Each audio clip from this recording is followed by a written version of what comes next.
Be comfortable. Anytime it's getting a bit thingy, just tell me, I'll stop. Yeah? Yeah. Okay, so I'm just going to walk you through something, and this is going to be me just taking you on a journey. You can take the journey wherever you want. You can, put an obstacle in the way, you can get resistant, do whatever you want. Pranav, it's your life, it's your understanding. I'm going to be as logical as possible. Yeah? And if you can also be logical as possible, then we can both meet with that. Excellent. So Pranav, when you look at everything that's around you, if we were to put it to a few options, and tell me if there's more options. Either everything created itself, either it was created by somebody, or it popped into existence spontaneously. Firstly, are there any other options that I've missed out? No, I think you've covered it. Yeah. Okay. Which of those three options do you think is the most logical? So it created itself through over time. So more complex. Yeah, so what an analogy that I can use for somebody or creating the self could be, can a mother give birth to herself? That sort of creating yourself. Or can a computer make itself? Can the universe create itself? No, of course not. Do you think it spontaneously popped into existence? That doesn't make sense either. Does it make sense to you that if you look around you, for example, if I talk to you about my blazer, which, let's be real here, it's hella fly. I mean, let's be real, I'm trying to be humble and everything, but I look good, yeah? So the first thing I was asked last week was, where did you get it from? Oh, what's the brand? Like, who made it? If I say, oh yeah, I was walking down the street, and for hundreds of years, metal and oil and all of these materials have come together and the watch was formed. Does that sound rational and reasonable to you? Yeah. So a watch formed on the roadside over many years of oil coming together and plastic, can it form and make itself? It forms the parts, and a person puts those parts together. Exactly. So it forms parts, but not the watch, yeah? Not the watch. Okay. So similarly, would you say that it makes sense logically to assume that there is a creator? Let's take the watch analogy. Okay. Is the creator the person who created the oil and things to make the parts, or is it the person who put them together? Both. Both. The things that created the oil, the raw materials, that's due to natural processes, isn't it? Yeah, but bear in mind, when we're even thinking about the parts of a watch, you're not going to see a cog, you're not going to see a minute hand, you're not going to see things to that level of detail. You're going to see raw material. You go into a mine, you'll see a mine of aluminium, of copper. You're going to see rigs, oil rigs, and them having to mine the rigs. Then they have to use, certain chemical separation processes. Then you get petrol, oil, and all this sort of stuff. Please, yeah. So then you get that sort of stuff. So would you agree that forget the watch, just parts of the watch forming over years of erosion and natural selection or whatnot, would that part be rational for you? You're walking down the street and you see different parts of a watch forming itself by itself, spontaneously and sporadically. No, but the metals are formed into parts by people. Exactly. Right? So, but the actual metal itself is formed through compression of rock and things like that over millions of years. Of course. So, what I'm just confused is. So let me take that analogy. I think you're going through a good point. Do you agree that we have metals inside us, like calcium? We have levels of sodium. Yeah, we've got different kind of chemicals. Organic matter. Exactly. Yeah. So we see organic matter out and about. However, in human beings, that organic matter has come and been formed into organs, has been formed into systems like the circulatory system. You've got the skeletal system. or whatever system. So even if we take your analogy about parts and raw materials, I can apply that same analogy to human being. Yeah, you might see, you know, sodium chloride, you know, on the side of a river. Yeah, deposits, salt deposits. However, something that requires salt to be made, for example, a curry, you're not going to see a random curry being formed by itself, are you? Yeah. Now, why is it so illogical for a curry to be formed by itself? It's, in essence, it's complicated. Nature can't form it by itself. It needs heat, it needs spices, things like this. Very all good. the different elements. Do you like curry? Go somewhere else. Do you like curry? I love curry. My guy. You know the national dish of this country? Chicken curry. Chicken? Chicken tikka masala. Chicken tikka masala. Yeah, exactly. So now if I ask you, are we more complex than that curry? Yeah. Is the universe more complex than us? Yeah.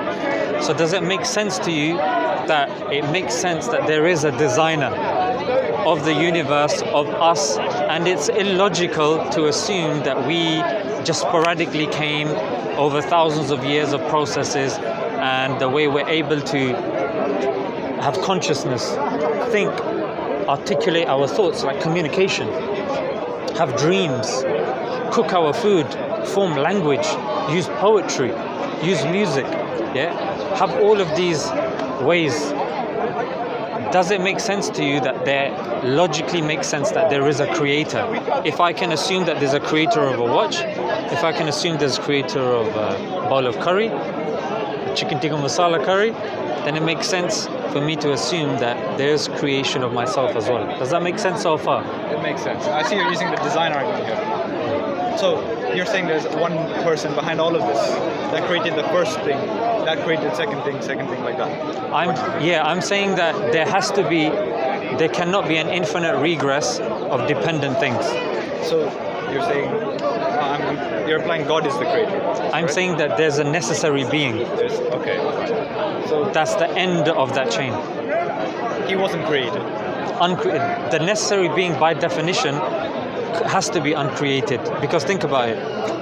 So if you want to put labels on it, think of this as a contingency argument, which is based upon dependency.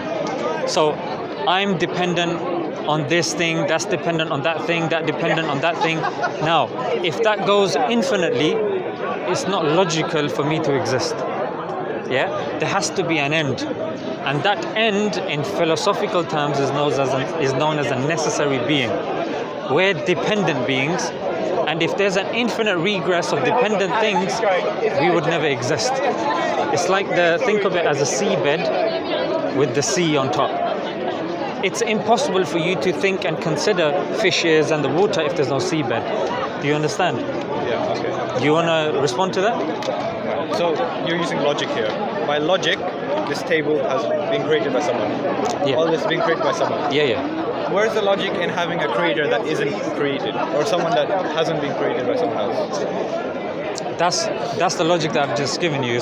It's part of the contingency argument. Logically speaking, okay, let me give you an analogy.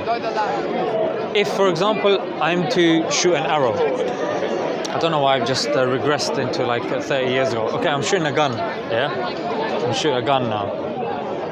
At the tree, not at the person, There's too many people here, too many witnesses.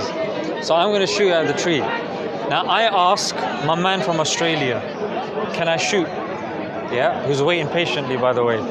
So he says, let me ask. So he asks my guy here. Then he asks my guy here. Then he asks my guy here, who's not my guy anymore. He used to be my guy. He was my guy for 1 second. Then he asks you. Then if it keeps going ad infinitum, am I ever going to be able to shoot? No. No one's going to say. Exactly. So there has to be an end when somebody says stop. And then at the end he says yes. Yes.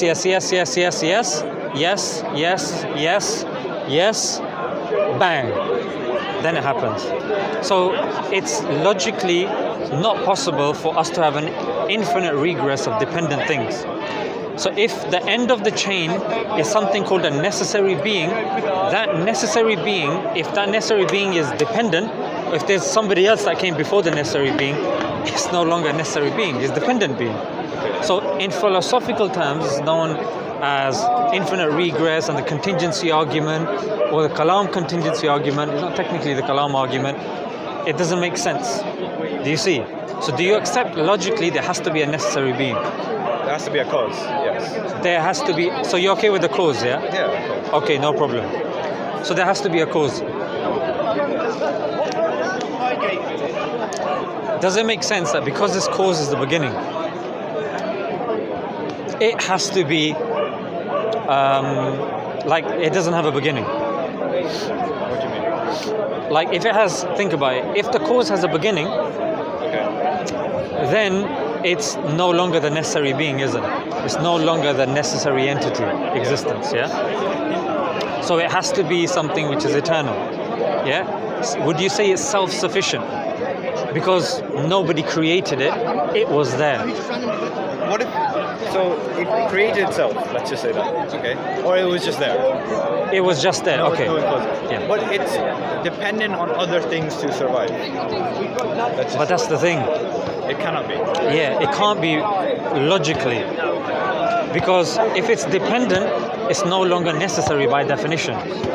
Okay, I You see? get you, yeah. Yeah, so no matter what angle you come at it, if you put any limitation to it, it's now a dependent thing, and now we're back to infinite regress again. You see? Yeah, okay. So there has to be a necessary being. That necessary being, does it, you accept that there's a necessary being now that's everlasting, you know, it's not created, and logically it has a will as well. I'll tell you why it has a will. I'll tell you why it has will, consciousness, and power.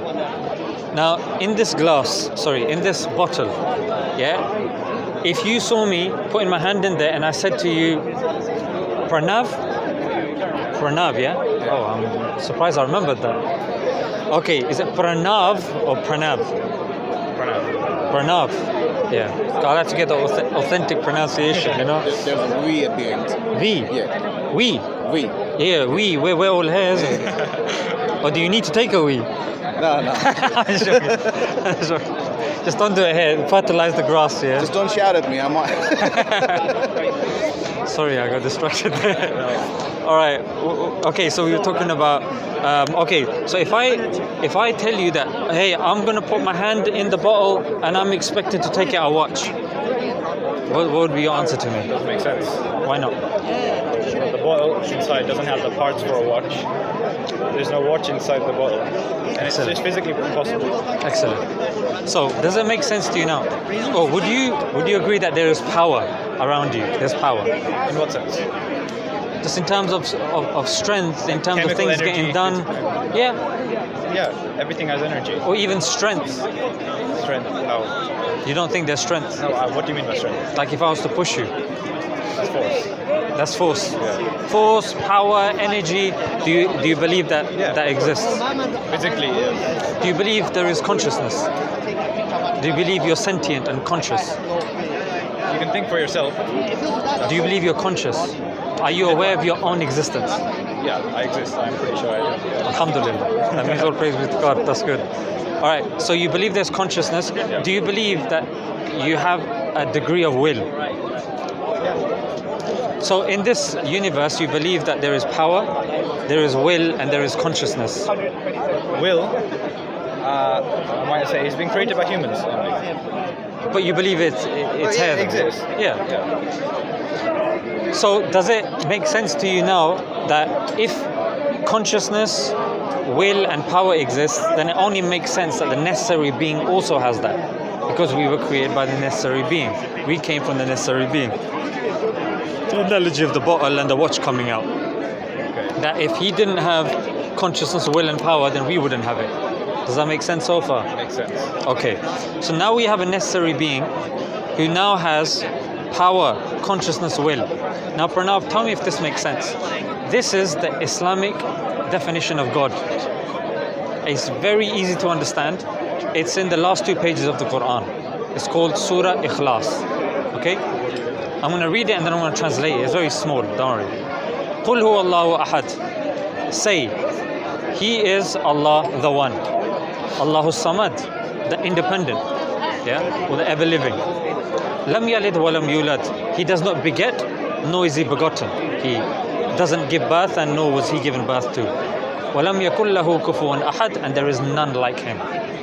So Pranav, what you've now done is going through and using your reasoning and logic, which Allah calls us to in the Quran as well.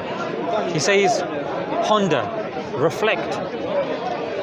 And what you've done is using your rational reasoning, logic, you've now accepted the Islamic definition of a God. Logically. That's our definition. That's our definition of a God. Yeah? Now, tell me if this makes sense to you as well. God creating us, what of the two sounds more rational to you? He creates us and he just leaves us to fend for ourselves, or he puts some system in place to communicate with us? Now, I'm going to preface this. You know there's loads of religions, yeah? But you can draw like a line of best fit in all the religions, which is all of them claim to have a book. All of them claim that there is a messenger. Your parents are Hindu, yeah? No. They're not. The atheists. My mom is Hindu. Okay. My dad, he was, then he was like, no, it's not correct. Okay. So, Awtar, they have a concept of Awtar. Yes. Yeah. Awtar, messengers, prophets. So, now the question is, okay, what's the criteria of prophets and what's the criteria of books? So far, Pranav, you've gone from atheism to now theism. Like, you think logically there is a God, there's criteria that and there's attributes that this God have. Can I say something? Of course you can. So logic, we're using logic here. Of course. Logic is based upon your experiences. For example, when I was born and I only grew up in a place where people were doing random type of stuff, yes. It doesn't make sense. I wouldn't know. In my head, I would believe that random stuff is possible. Think this guy's flying, this guy's swimming on the grass or whatever. So nice, good example. Logic is based I like you, Pranav. Logic is based on your experiences, and what you're taught. Yes. So our logic, general human, everyone, basic logic, is based on what experiences we have, what we think. What if those experiences are based on like physical stuff, current knowledge of science and things like that? What our science knowledge isn't adequate to describe things, like you said, the first cause. Isn't adequate, so we just attribute God or someone very powerful to that because we don't know what's there. So we just attribute whatever just to fill that gap. That thing. What you've done, Pranav, is you've taken the hard work that you've done in the 15-20 minutes and you're trying to undo that. But you're undoing it unsuccessfully. I'll tell you why. God of the gaps is a very lazy, unreasonable way that when you don't have explanation for something, you shunt it and you think, oh yeah, that's the thing. You're not using rationality. Yeah? What you've done is you've used rationality, you've used experience, you've used philosophy, and there will be a degree of empirical evidence as well. Yeah? I'll weave these all together, and I'm glad you're challenging me. Do you feel uncomfortable at all? Okay, great for now. So we dealt with the God of the gaps. That happened in the past. People said, oh, how is this happening? Oh, it's raining. We don't know where it's coming from, therefore it's God. But Pranav, the thing there is, that is also subject to a future discovery that will come and tell us, no, not necessarily. When we understand clouds, we can refute that. Isn't it? Yeah. Or rationality, seeing rationality from a different aspect, we say that's false. But when it comes to the contingency argument, it doesn't matter if we travel faster than light and we manage to traverse to Andromeda and we see that the forces and laws are different there. It doesn't matter. Yeah, it still doesn't change infinite regress and the first cause and what's around us for us to even survive. So that's the first aspect, and you're more than welcome to challenge that whenever you will. But you made another good point, which is if you were born in an area in which maybe it was illogical or whatnot. Justin Barrett has a peer-reviewed study. He's from Oxford, and his conclusion is that we have an innate disposition to believe in a God. So we are nature. Innately, it's within us. You know about innate biology, yeah. So it's innate within a person. If you drop him in a forest, or her in a forest, like Mowgli or Tarzan, king of the jungle. Actually, no, this Tarzan, the something of the jungle. So they will be inclined to believing in a God. Yeah, and Oliveira Petrovich and all these guys, yeah, they've done studies on this. So this is something innate. So this God of the gaps fallacy doesn't necessarily work when you actually put it with peer-reviewed journals and say, what about this innate disposition? What about this innate belief? Like, yes, in certain aspects, there is God of the gaps, but it can be easily be refuted. But why is it that God is something that hasn't been refuted and can't be refuted and is something which is ingrained within us? Yeah, because surely we would have grown out of it then. We've been here for billions of years. Surely we would have picked something else. Do you see? Wait, you're saying we innately believe there's a God? Yes. Right? When someone is born, yeah, within him, he believes there's a God. If society didn't give its influences to the child and left the child, that child would innately believe in a God. Even without any knowledge of any religion whatsoever, nothing. Yeah, innately, if that child was not affected by and afflicted by society, that child would believe in a God, yes. You can check that. Justin Barrett, Oxford. That's homework. That's homework. Yeah? Yeah. Okay. So that's Justin Barrett's Oxford. In fact, Muhammad Hijab, you know Jordan Peterson? Yeah. So he was having a discussion with Jordan Peterson, and he gave him this study, and he hadn't heard of it. It's well known within the academic circles, the Justin Barrett study, and it holds up to rigor as well. So coming back to this point, so we initially said there's a first cause. You said God of the gap. So again, you're happy that there's a necessary being who has the qualities, and you see the Islamic definition of God. You're okay with that so far logically, yeah? Logically, yes. Great success, as Borat says. Great success. Okay, now, Pranav, what criteria does a holy book need to have for you to say this is a holy book? Do you see, you're leading me now. You're my leader. Let me think. Go ahead. So, what do you define as a holy book? So, yeah, tell me your definition of holy book. Very good. A book with instructions that comes from God. So something divine from God. And if you feel a bit uncomfortable, just let me know. I'll give you certain options, and then you can pick from those. So, logically, how can anything come from God who is above nature, right? So, yeah, logically, how can God give you a book or words to write down in a book? If he's above all else, if he's far beyond the first cause, you're at like the end of a long chain of causes. How can he reach you? Okay. To tell you this is instructions. Okay, so then we'll come back to this question then, yeah? Okay, so you're saying, so the way you did it was, what you've done in your head is you think he's a necessary being, and there's all of this distance there. Yeah, remember, the Big Bang, you're aware of the Big Bang, yeah? So that was the start of scientific understanding of time and space. Yeah? So before that, scientifically, there is no time and no space. So logically speaking, God is not dependent on time and space. So when we have our understanding of God, time and space, so distancing yourself doesn't necessarily make sense. Or applying our way of seeking knowledge based upon our five senses doesn't necessarily make sense. For example, even the way crickets, even the way grasshoppers communicate with each other, it's not the way we communicate. Bats, they use echolocators, how they communicate. We don't know. It's actually a philosophical argument that a human being can never know what a bat feels like when he or she is living their life. This fly, mashallah, trying to live his life as well in my ear. So do you see? So for us to kind of superimpose our understanding of someone who's spaceless, timeless, doesn't necessarily make sense. Now the argument I'm going to do, and this is the argument that science uses as well, is called the argument to the best inference. Yeah, the logical deduction to the best inference. Okay, I got it. Inference to the best explanation. That's the official. That's what they say officially, yeah? This we can say is inference to the best explanation. Now, you're aware of the scientific method, yeah? So when you're doing an experiment, you see that the things are going in one direction and you draw a line of best fit. So what I'm saying is, let's draw a line of best fit, yeah?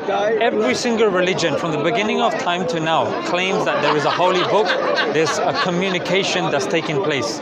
We as human beings, we're here on this planet. This is the only planet that we know in which there's life. There's a degree that we think of purpose. So there needs to be a creator, if we accept that there's a creator who's guiding us, who's helping and assisting us.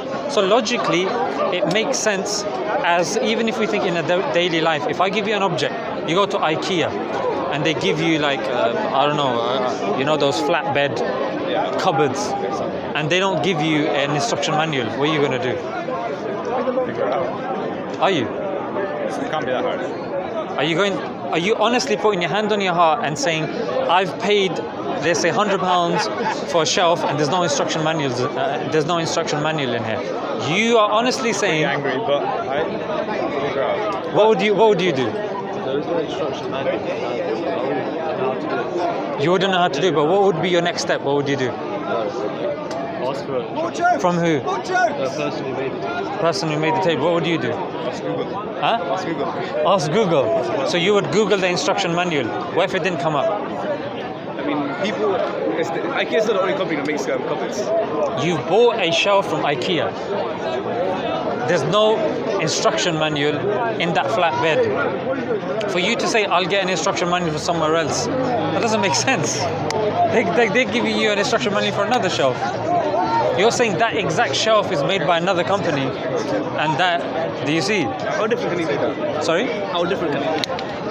I don't know, you tell me. Are you telling me somebody's got shelves identical to IKEA in other shops? IKEA's not going to be happy about that then. You know what? The only way you can get an identical shelf to IKEA is if you're in another IKEA. What would you do? Go back to IKEA. That's what I would do. That's what you would do. Yeah? And that's what you would do logically as well, isn't it? Yeah, I guess. Yeah, I mean, I don't know about you. I don't have time to be sitting, figuring out, like, is this going... Oh, sorry, bro. I didn't... No, that's all right. What would you do?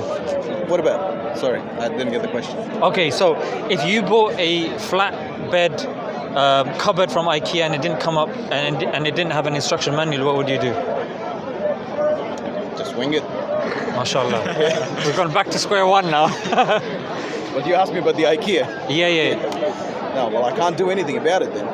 You know, I got stuck. Then what's your next step if there's no instruction manual? What would you logically do? I'm going to ask for the instruction manual. From who? IKEA. Thank you. Yeah. Yeah, that's what it comes down to, isn't it? Yeah? If it comes without an instruction manual, then you ask the person that created it.